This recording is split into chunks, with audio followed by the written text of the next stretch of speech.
नमस्कार, जय सिया राम, वंदे मातरम, जय वाल्मीकि, हर हर वाल्मीकि। मैं हूं आपका डॉक्टर NK चलोत्रा और भगत जी। अभी मैंने तो कल ही देखा है, किसी निहंग सिंह जथेबंदी के किसी प्रवक्ता ने, कथावाचक ने एक बहुत ही गलत व्यंग किया है, बहुत ही गलत स्टेट किया है, जिसकी हम घोर निंदा करते हैं और बहुत डट के उसका विरोध करते हैं। वो जो उन्होंने व्यंग किया है प्रमाणहीन है। ईश्वर परमेश्वर, परमात्मा के 10वें पुत्र, आदि कवि, सृष्टि रचता, सृष्टिकर्ता प्रभु भगवान वाल्मीकि महाराज महर्षि जी के बारे में उन्होंने आपत्तिजनक शब्द बोले हैं, जो सनातन को तो कदापि स्वीकार्य नहीं है। और सनातन ही मूलभूत आधार है पूरे ब्रह्मांड का। और महर्षि वाल्मीकि, जिन्होंने लाखों साल पहले,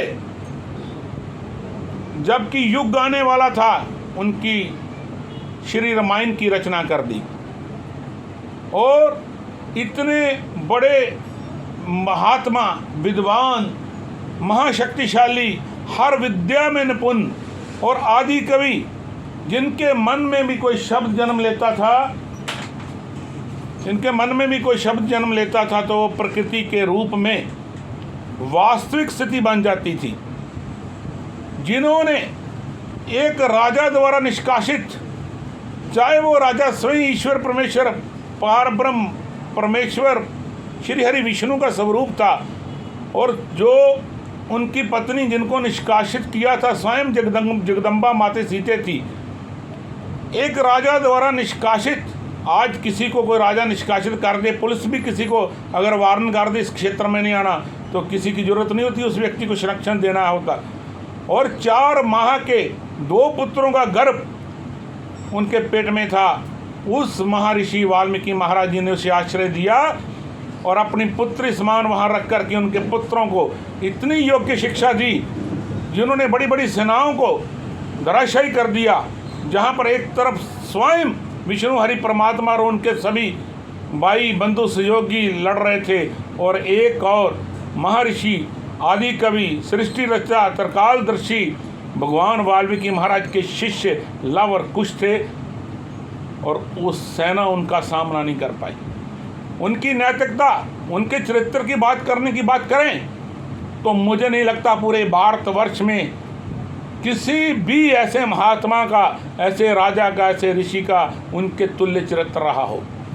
दयावान, जिन्होंने एक बाण हंस को लगा, उसकी करना से स्वयं श्री विष्णु हरि को इस पृथ्वी लोक पे आकर के दुख भुगतने का जो है, उसके लिए उनको सजा दे दी। और कह सकते हैं कि उनके लिए उनको कहा कि आपने इस निर्दोष जो प्राणी है इसको कष्ट दिया है, तो आपको भी इसी तरह का कष्ट सहना पड़ेगा, विराग सहना पड़ेगा। और जिन्होंने इतनी विद्वता थी, इतने ज्ञानवान थे, परमात्मा के 10वें पुत्र, और जो ऐसा कभी उनके विषय में सोचना भी महापाप है, ये लोग कह रहे हैं।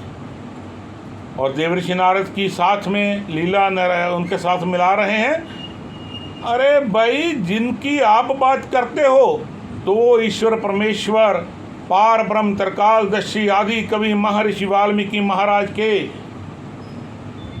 आगमन से करोड़ों वर्ष बाद वाल्मीकि, वो था वाल्मीकि महात्मा बुद्ध के टाइम की बात की कहानी जो है, एक छोटी सी एक लोक आस्था बिहार की आती है, वो उनके विषय की बात को आप इतने बड़े महर्षि, इतने बड़े धर्मात्मा, इतने बड़े ईश्वर स्वरूप के साथ मिला रहे हो।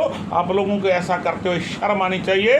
और हम आपके उस कमेंट का, उस वाक्य का, उस टिप्पणी का घोर विरोध करते हैं, और हम आपके विरुद्ध आंदोलन करेंगे।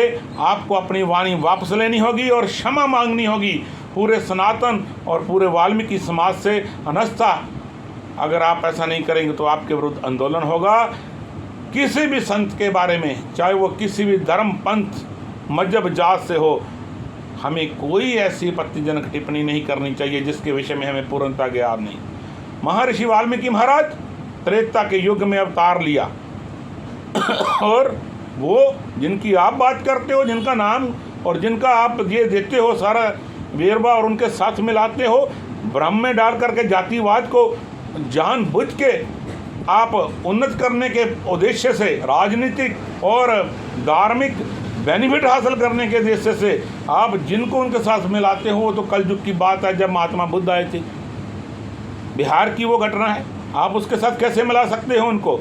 और हम इन शब्दों का, इन आपके वाक्यों का बहुत घोर विरोध करते हैं और हमारे हृदय में इस बात को लेकर के बड़ी पीड़ा हुई है कि आपने ऐसा व्यंग किया है और आपको इस विषय में माफ़ी मांगनी होगी, नहीं तो प्रमाणिकता देनी होगी। आपके पास कोई प्रमाणिकता नहीं उस विषय को लेकर के जो आपने कहा है, उस शब्द को लेकर के, और अगर आप ऐसा नहीं करेंगे तो हम आपका विरोध करते रहेंगे। इन्हीं बातों से जय श्री राम, वंदे मातरम, भारत माता की जय हिंद, जय वाल्मीकि, हर हर वाल्मीकि।